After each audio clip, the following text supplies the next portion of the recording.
Welcome to another episode of The Dialogue, everyone, a discussion of making an impact for a better world. This episode is proudly brought to you by our ever growing community, The Collective. I'm Ari, and I'll be your host for today's podcast. Now, in today's podcast, we will focus on Singapore's efforts in combating climate change, in which we have an invited speaker with us right here today. And he is Benjamin Chu. Hi, Benjamin. Hi. So Benjamin is a computer engineering student from Nanyang Technology University. He is passionate about anything environment related and believes in the need to utilize technology to empower people to solve sustainability issues. Now, in his free time, he loves to run and actively volunteer as a nature guide in the nature parks reserves around Singapore. Maybe we'll give the floor to Benjamin here to introduce more about himself, in which we are missing out on. Right. Sure. Thanks, Ari. Yeah. So I felt that my introduction and my background was pretty self-explanatory. I'm someone who's really passionate about nature in general. So I think it started out more towards the biodiversity side of things. I'm still passionate about matters related to those, but I think for me the turning point kind of came from there because I think in 2015 or 2016, Jane Goodall actually, sorry, it was 2017 that Jane Goodall actually came to Singapore. And then I think, before that, I was really interested in this biodiversity thing, but I never really got too much into it. And so it was only when she came, and then I started to realize that, there's actually a lot that's worth preserving here in our small island nation, even though, we are really small. And you can sort of say that, we don't have those big iconic species that we can see in other places, right, of Singapore. We don't have orangutans and all that. Okay, we do have in the zoo, but you get what I mean. I get what you mean. Natural and all that. Yeah. So but there really is a lot worth preserving here because of the diversity of species and all that. But moving on from there, I think it began a focus on how big climate change was in general, and the whole myriad of sustainability issues that Singapore as a country faces. Yeah, so I think it's been quite a journey since then for me in terms of exploring some of these different areas, and I'm always still learning. I'm definitely by no means an expert, but I'm always passionate and happy to share whatever that I've learned in the last couple of years. That's really inspiring, Benjamin, and I hope that resonates to everyone tuning in today for this episode, and makes that their inspiration as well to learn and how important our biodiversity is, and also act with it against anything that goes against it. So let's go into the crux of the issue here, Benjamin. So what do you think Singapore's current view on climate change in the region is, and how does it contribute in the region in terms of combating it, basically? Sorry, to clarify, when you say region, you mean within Southeast Asia? Yeah, just within Southeast Asia, I would like to clarify. Yeah. Okay. So maybe to give some background on, on Singapore, just in general, for people who might not be too familiar. Singapore is a pretty small country, right? I think the widest part of the country between any 2 points, it's like maybe less than 50 kilometers. So it literally is possible to get from one end of the country to the other on public transport in less than 2 hours. Yeah. So that's kind of like how small, and in a sense you could say convenient. But also there's a lot of challenges related to that, because of course being small, and we also don't really have any natural resources per se. So we depend a lot on other countries for those resources, right? Especially things like food, water. Yeah. So our neighbors, Malaysia, Indonesia, and even further out, we depend a lot on them for a lot of these things, necessities to survive. Yeah. Exactly. Yeah. So on our view of where we are in climate change, I don't say that I'm definitely a representative, but I think that Singapore definitely does see itself as being in a good position, potentially to lead other countries, Southeast Asian countries. Yes. I think as technological enablers primarily, because when we look at it in terms of development of economies, we are one of the more developed economies here in Singapore. Within the region. Yeah. And I mean, as I mentioned just now about this whole food security issue, right? So this thing really kind of blew up over the last couple of years, starting with the COVID pandemic. Yeah. And then, moving on to recently, when we had inflation and all that. So I think it kind of like struck the government that we've got issues here in Singapore regarding food security. What's that going to look like 10, 20 years down the road? So we've begun to increase and diversify our sources of food imports, and also try to focus on producing more things internally. So I think if you look at that on the whole, obviously that ties into the climate crisis as well, because food security is definitely going to be a very important issue, right? Exactly. When we talk about climate. Yeah. So regarding that, would you think like because of the effects of climate change now, especially the pandemic at the same time, it did affect supply chain issues, right? And Singapore, as I've sort of like understood from your statement previously, is that they're trying to diversify their local imports. But what if there's a sort of like a supply chain issue because of climate change, for example? Like, how would Singapore as a small state would fight or combat that? Because it is indirectly one of the effects of climate change, correct? Yeah, definitely is. So I think if you really want to give, if I had to give you a very firm answer today, if you suddenly stop all the supply chains, 100%, cut everything off from coming to Singapore, I don't think we're going to survive. Yeah, that's a sure thing that I can say. Yeah, I mean, to give more perspective as well, some further examples. I think it was just a couple of months ago, Malaysia actually banned the import of chickens into Singapore. So we were pretty reliable on them, and poultry is, I mean, chicken is a big part of most people's diets here in Singapore. So I think we like 40% of our chicken supply actually comes from there. So there are obviously issues with kind of like scrambling to find new sources. I cannot exactly remember where we found those from. And I think Malaysia has now somewhat eased the ban on they're only sort of banning certain types of chicken from being imported in Singapore. But I think this kind of goes to shows the fragility of our whole supply chain per se. Yeah. So I won't lie and say that we're going to make it out of this indefinitely without any suffering. How we're intending to do it, I think it's a multifold solution, and obviously the government has a big role to play in it. So firstly, I guess it's about trying to produce more food within the country. So right now, I would say less than 10% of the food that we consume annually is actually produced locally in Singapore, right? So so when we talk about percentages, I think we think of it in terms of like on the average plate of food that a Singaporean eats, right? Yeah, how much of it comes from the different places. So Singapore actually primarily only produces fish, eggs, and vegetables. Yeah. So if you're talking about things like poultry, beef, whatever, it comes from elsewhere. So I don't think that that's going to change too much, because if we're talking about like meat, livestock, we really don't have the space to have the farms and things like that, unless there's some dramatic technological advancement. But I think in at least the areas that I mentioned just now, there's definitely room to improve how much we're getting. Yeah. So I think the aim is to hit about 30% by 2030, right? I think that it is achievable, but there's definitely going to be challenges, right? Looking forward, especially because we have climate change. In terms of like vegetables, for example, it's getting harder to get reliable use for certain popular species, because with the rising temperatures, they a lot of these vegetables and crops, they grow better in lower temperatures, right?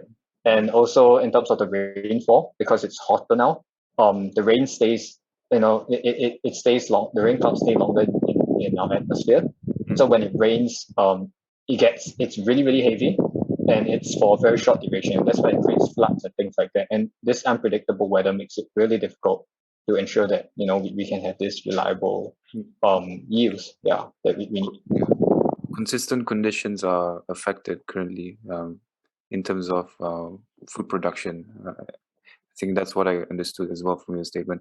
And I guess this really what you've mentioned just now, it was more of the sort of like indirect slash direct effects that are affecting sort of like food production and supply chain issues in Singapore. So maybe for the audience, we can get to know more about how sort of like direct actions of climate change or direct effects of climate change could affect Singapore in this case, like rising sea levels. I mean, obviously Singapore would be affected, right?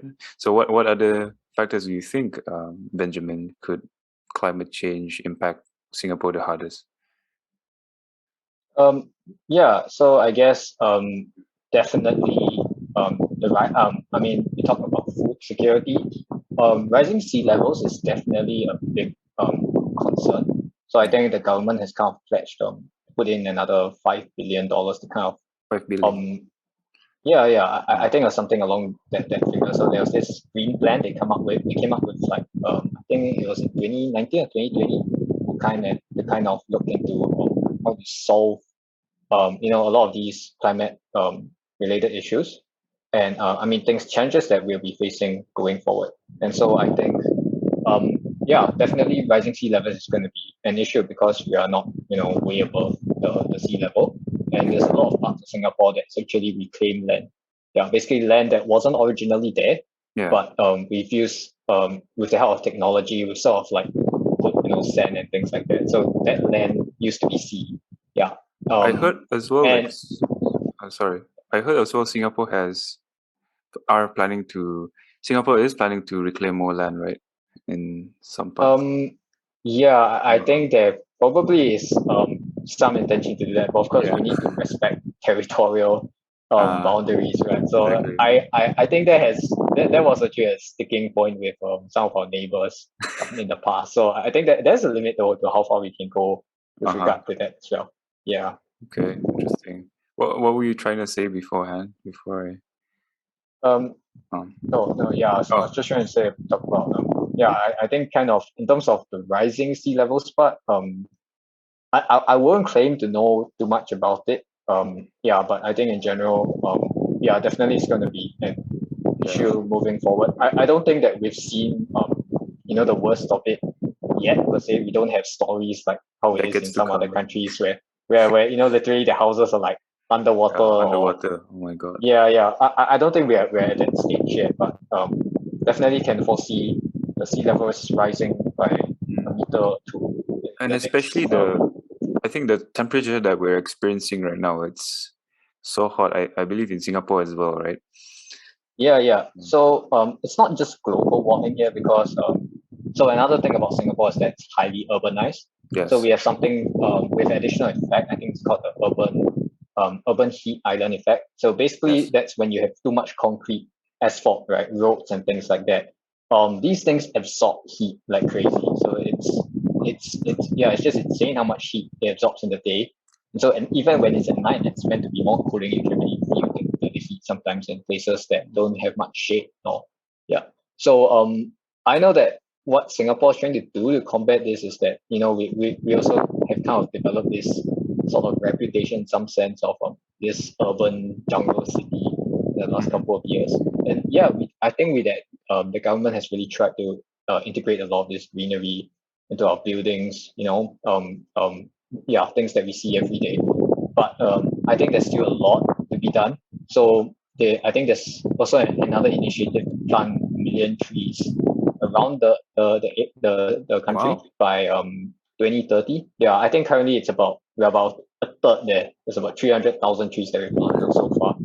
So I mean I think that these initiatives will really go a distance towards we're not talking about this aren't going to solve all our problems, but I think in terms of like contributing towards how much Singapore contributes to the total global carbon emission, right? We are really only a small fraction But I think in terms of how big a part we can play, yeah, I don't think we should belittle that in that sense. Exactly, and I think definitely Singapore is one of the foremost in terms of that, especially in the effort towards national, the NDCs as well, if I'm not wrong. And yeah, even though you're small, I guess even though Singapore is small, but the contribution is quite significant as well. I mean, I could say the same for Brunei as well. We're quite small, but we're on the way there as well. So, Benjamin, a curiosity, actually. So, do you think that Singapore is prepared, as we've talked about earlier, about all the effects that might affect it? Is Singapore prepared to face the effects of climate change? Well, I really couldn't. I mean, I really wouldn't know the answer because I think that Yeah. look, the promises that we give and all that, during the Paris climate agreements and all, a lot of those sound really ambitious. I think there has been a concerted effort in the last couple of years to try and realize that. But I think we need to ask ourselves whether those are really ambitious enough. Are we really getting people on board? But I don't think that this is just something to look at for Singapore, right? I think every country needs to take a look at themselves as well Exactly. and sort of ask. Yeah. So um I felt like this could be asked of a lot of countries in terms of whether I think it's enough. Perhaps no. Mhm. Yeah, I would say perhaps no. So I mean, example that I can think of is the carbon tax, right? So yeah, I think that this is something that's really controversial. So fun fact is that Singapore actually is the first Southeast Asian country to implement a carbon tax. Yeah, I think it was in Oh, that's 2019. really interesting. Carbon tax. Yeah, Is yeah. that So part of it's the about carbon markets thing as well? carbon. Sorry, could you The repeat that? carbon markets. So carbon tax. Um, Is Singapore going into that avenue as well? I'm not too sure about the carbon markets. I think you're referring to more of the cap and trade Yeah, sort of the system, right? exactly, yes. Yeah, I think carbon tax is a little bit different because carbon tax sort of just fixes a price On the on a ton of carbon, for example. Whereas cap and trade sort of says like, okay, this country can produce this amount of carbon, and we yeah. kind of leave it to free market forces to some extent to decide what the price is for that. So I think there's a slight difference. The carbon tax could be effective, but the price needs. I think the key differentiator in how effective it is the price at which Mm, this carbon is being it's being charged. And so the tax rate currently is $5 per ton, right? $5. So $5. yeah, so some people when look at it say, oh, well, it's really little and all that. But the truth is that, well, yeah, I think that there's a good initiative in that.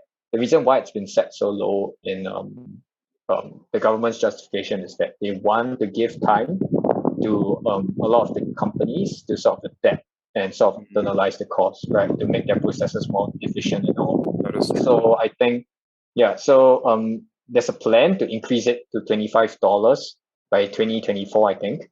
And then Mm, the idea is that by the time it hits 2030, it'll be somewhere between $50 to $80, right? yeah. Um, that's still below the guidelines um, that I think the IPCC recommends. I think they recommend about $100 for all developed economies. So I mean, you could say, yeah, we're ahead of the curve, but in the grand scheme of things, is that enough? I'm not too sure, right? So yeah, but it is hard to say because I think that even our estimates, we talk about the mathematical models and things that we have, it may be very difficult to exactly say with any sort of certainty that those are definitely accurate. Yeah, I know that we Yeah. um, yeah, so I wouldn't say that. I mean, if we're basing off those numbers, I would say that we're doing our best. Is it going to be enough? I'm not too sure, People but is always going to say it's not enough, but I think it's a good yeah, step, at least in my yeah. I opinion. mean, but short of tearing down, I mean, our entire fabric of society, it's sort of Yeah, chipping exactly. away at how economy works and things like that. Yeah. I don't. I'm not too sure how much faster. Yeah, this can go. But I do see some positive signs. I think the idea is that climate change is going to be here for a while. I think we need to find ways to live with it. Yeah, and probably embrace many different solutions across the board and not just fixate on any one of them, right? And I think the most prevalent of these that we can think of and see is in the energy market, where we don't just embrace one solution to solving this whole idea of producing energy, and embrace the many different solutions that we're currently working on and show promise. Yeah. Yeah, and I think in short, like it doesn't just require a single country's action, but also a concerted effort, right? And it's climate change is something new as well. It's something the world is trying to solve consecutively and slowly, and new things are coming by, and it takes just how do we apply it, towards the effort. And I think that's something you explained pretty well, Benjamin. So. And I think you and I know that Singapore is sort of like leading the region, right, in the effort against climate change, or at least trying to gather the region in a concerted effort towards fighting climate change. So, what's your view on this? Basically, like, is Singapore doing sort of like the most optimal job in this effort, in this case, in terms of leading? And I think every sort of like country in Southeast Asia is looking to Singapore, right, as an example. So what do you think could be more effective? And maybe what you could say is what's effective right now, and what do you think could be more effective in your opinion? Yeah. I guess, yes, there is an element of leadership to some extent. Yes. But I also do think that a lot of the problems that Singapore faces are somewhat disjoint from what some of the other Southeast Asian countries face. So it is true that in terms of things like water, I mean, obviously we have scarce resources and all that, but I think that we have somewhat overcome the problem, in the short term. There is clean, potable drinking water that comes out of that. I mean, that's thanks to the numerous technological innovations and the policies and all that has gone into the works. Whereas some countries definitely do not have that yet. So I think that the scope of our environmental problems obviously can't be compared to other countries. So I wouldn't say that we are definitely leading in all aspects, right? Of this fight against climate change. But what I can definitely say in terms of like sort of like showing this leadership, I think it's about not trying to keep any of this technology per se to ourselves. And I know yes, thinking about that in that way I sort of mentioned just now about why it wouldn't make sense for Singapore to do that. But I also think on the other hand, it's about balancing out the consequences of different actions. So when we think about solving issues with climate change, right, we can't just think of solving one problem, but potentially creating other issues further down the road. Right? So I mean, an example that I mentioned earlier about the food security issue, right? So one way that we're thinking of actually improving the EU is to actually convert a lot of the traditional farms that we still have here into factory farms, right?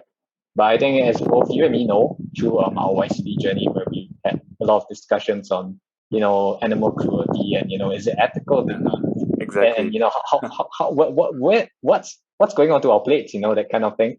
So yeah, we can lead, but we need to think about all these as well. I mean, are these solutions so-called optimal solutions? Are we setting a good example, right? Because if you solve one problem but then that has much higher costs in other areas, then obviously that's definitely something that we need to be looking into as well.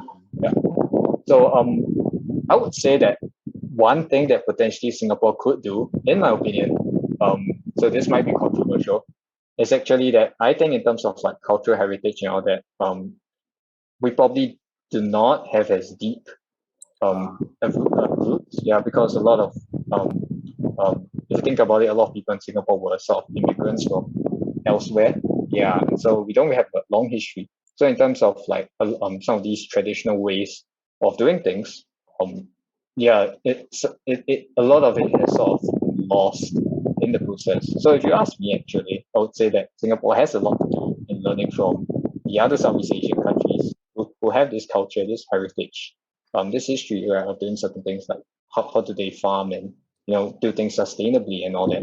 So I don't necessarily think that it's just about us leading, it's about being humble enough to learn from others. And if you ask me in terms of like what are some ways that can be improved, I feel that this, in some sense, is one of them.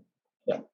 Wow, that's really amazing, Benjamin. I think that really strikes true in the current world efforts currently, and also how Singapore is, and how, as much as a leader, we also must be open to learning and improving at the same time from each of our neighbors as well.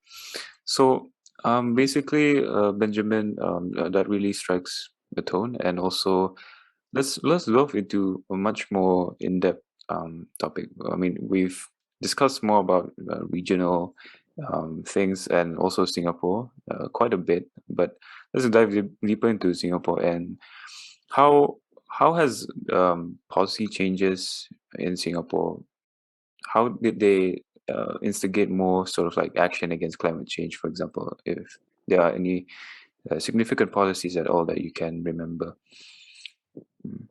Yeah. So I would say probably in terms of policy implementations, a lot of them are still in very early phase, or they were pretty recent. So I think the most salient one that I can still think of is carbon tax system, Yes. which I mentioned earlier. And yeah, there are definitely going to be developments along those areas. In terms of where we're going with a lot of these policy implementations, um, I think that it's a somewhat good thing about I mean, or rather, I think that it's on a positive note, but definitely improvements can still be made in terms of how a lot of these policies are being implemented, right? So I think that a couple of years ago, maybe 10 years ago, 20 years ago, it would likely have been more top down. So probably like a government agency like NParks would sort of just go about implementing some of these measures and all. Today there has really been an increase in a lot of young people sort of standing up and speaking up, sort of saying that this environmental issue is really important to us. And so because of that, there are a lot of youth groups and environmental advocacy groups that have sort of sprouted up in the last 10 years or so. And I think now the government's also starting to realize that a lot more, and it's sort of increasing this engagement and interacting with these groups to sort of include them in policy changes, right? So I think even this the idea that I mentioned just now about having a much greener city, right, preserving some of our nature reserves and all that.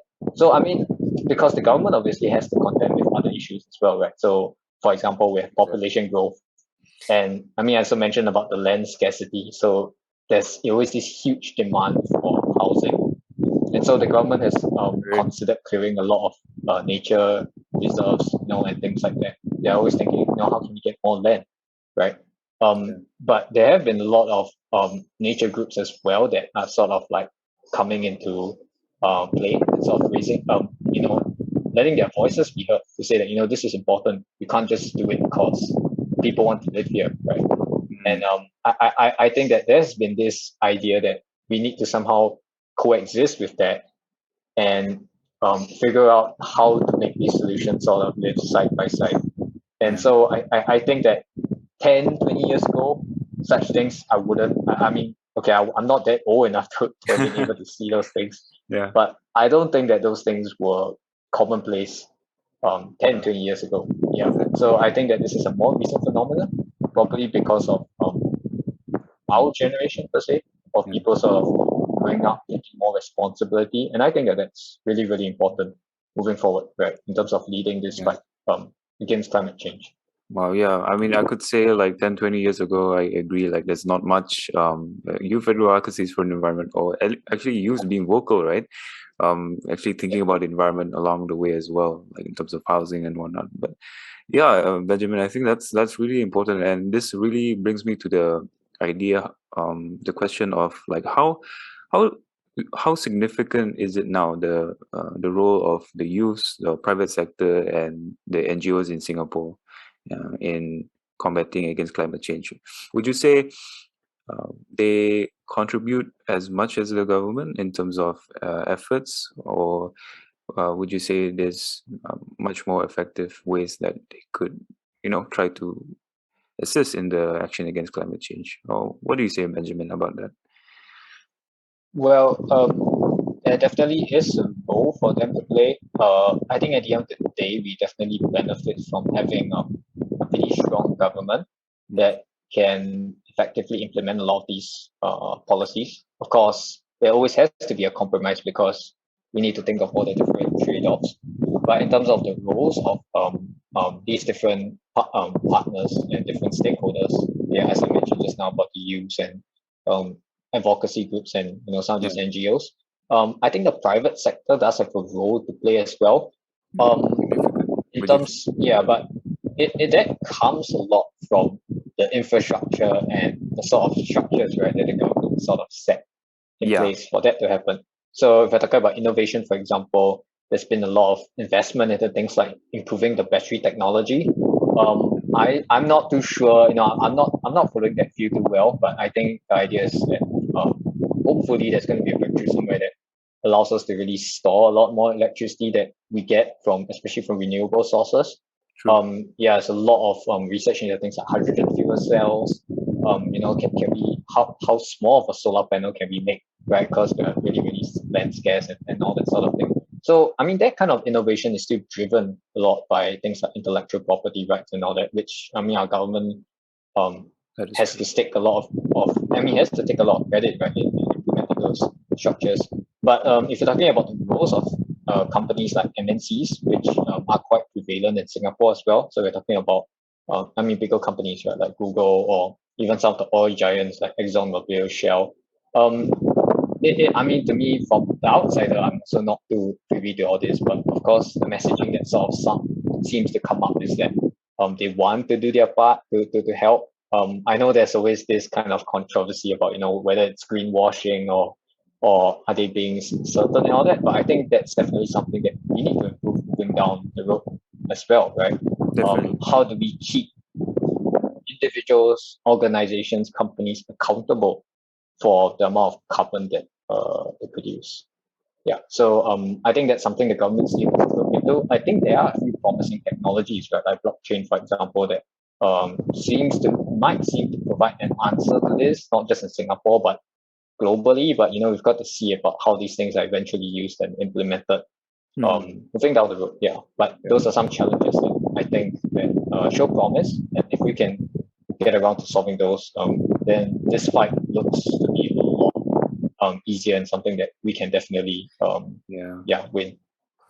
Definitely, like I think concerted effort here as well in terms of the key facets of society, be it private sector, NGO, and government. They need to holistically work together to approach the issue, right? As you mentioned, and it just takes to sort of like know them more in a sense and try to sort of like know how to navigate or direct them in a way that will benefit the environment and also fight against the climate change at large, which I think is pretty much what you've said, Benjamin. So, okay, we've talked a lot about policies. I think Singapore, they got regional actions as well against climate change.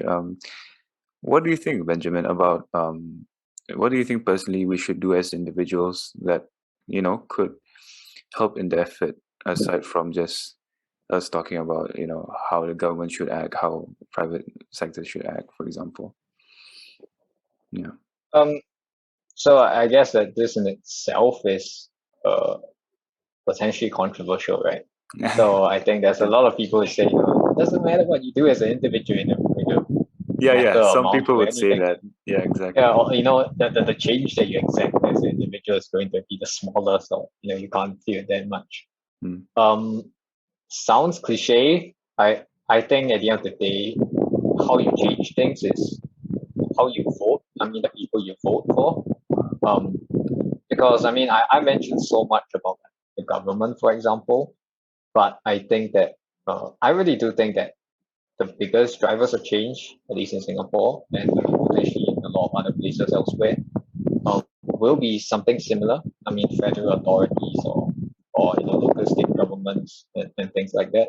So I think the power to vote in these places, definitely is a big factor.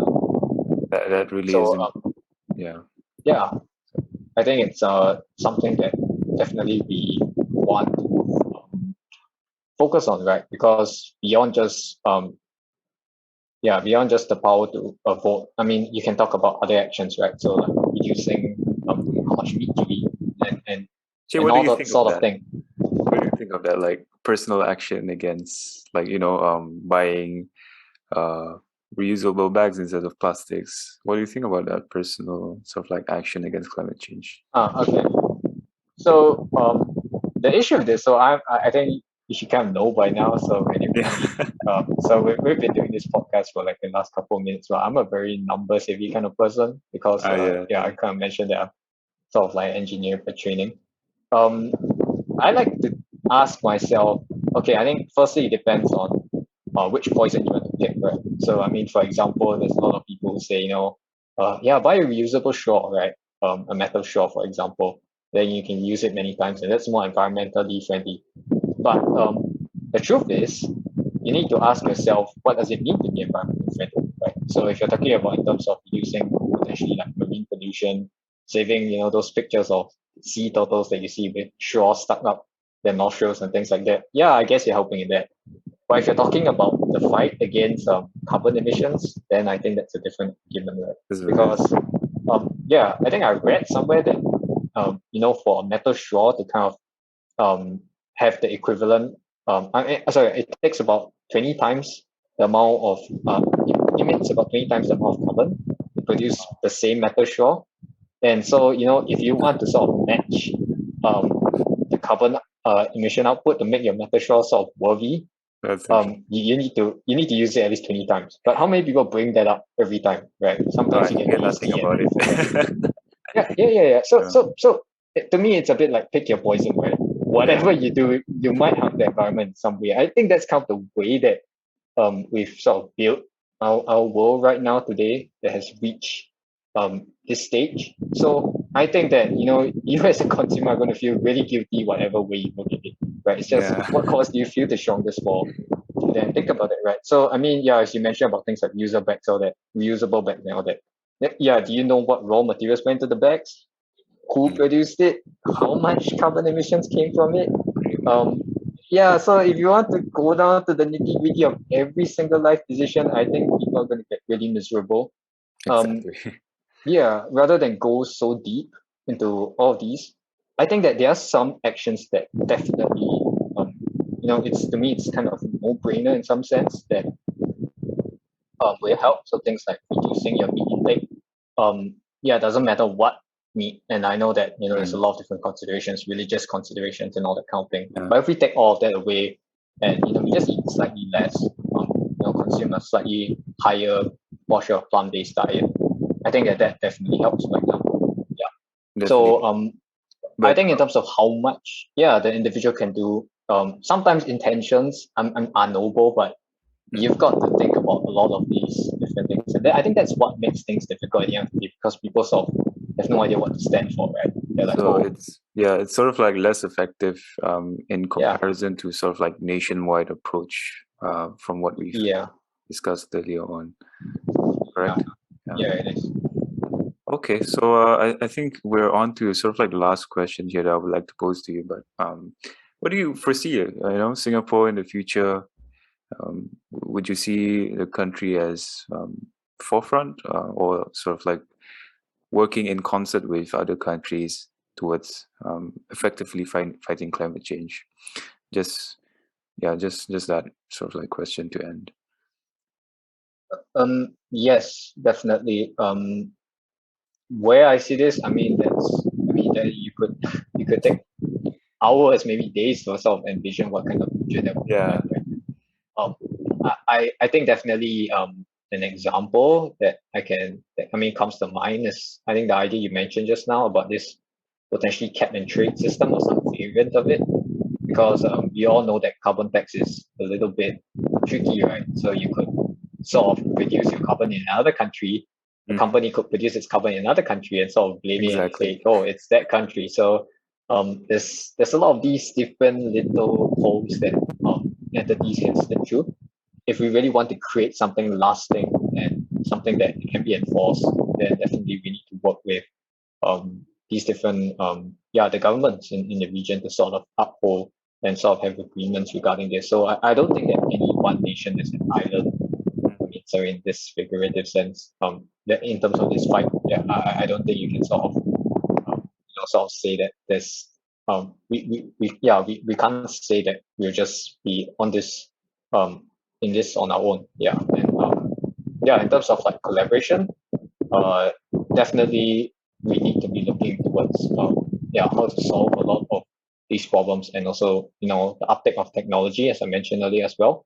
Can we get these different the different nations around the Southeast Asian region sort of adapt and sort of develop in a more sustainable way than what has been done in the past with a lot of the colonial powers and all. Yeah. Definitely, I think it requires just a lot of time and a lot of working together, which I think also would take a longer time to eventually effectively fight against climate change at the end. So, Benjamin, what's your sort of like? Do you have a message for the audience that you want to say regarding this topic, or anything at all, really? I don't know. I think maybe don't feel depressed, too down about the whole thing. I remember something. I think it was Al Gore at one of the. I think it was one of the conferences that YCE sort of organized. Something along those lines. And he was quoting this German economist. He was sort of saying something along the lines of I can't remember. It was really beautifully phrased, but I really can't remember exactly how. But what does it mean to you? Essentially, it said something along the lines of sometimes when things happen, they happen like slowly. When we want things to happen, they happen slowly, but before we realize it, the change really happens really, really fast. So it's sort of like this tipping point is really steep, and when the change really starts happening, it goes really, really quickly before we even realize that it's going on, right? So I think sometimes the work to get there seems really tiring. Seems like nothing's really going to happen, but a lot of times this change it happens even while you don't notice it is, and then one day you look at it, you're like, oh wow, I didn't think it actually be something significant. Right? Wow, interesting. Yeah, and I think that we are reaching that point with this fight. I think things are looking to sort of turn the corner. I think 5-10 years ago that wasn't the case. So I am somewhat optimistic, although you still got to be realistic and sort of focus, and we still need to hold our governments and the private organizations accountable for the carbon that they're emitting and all that sort of thing. So I really think that moving forward there's much promise, and just don't be too disappointed or depressed that some of these things look really desolate, that there's no hope. I think in the end we will come through. Of course there will be costs, but we'll figure out we get there. Well, Benjamin, I think that's something that resonates to the audience, at least for me, when I was listening to it, and I feel like that's something to look forward to, especially how you've said it in such a positive note, and how sort of like we can take it as ways of moving forward that motivates us. So actually, that wraps up our episode for today. So basically, in this episode, we've learned a lot about how Singapore is in its present situation and how it is combating climate change. And we've learned a lot here from Benjamin on his opinions and how important it is that we work not only as a country in our own countries, but we also need to learn to work regionally in order to combat the fight against climate change, which is our biggest enemy presently. So thank you for tuning in, everyone. Tune in to the next episode. See ya.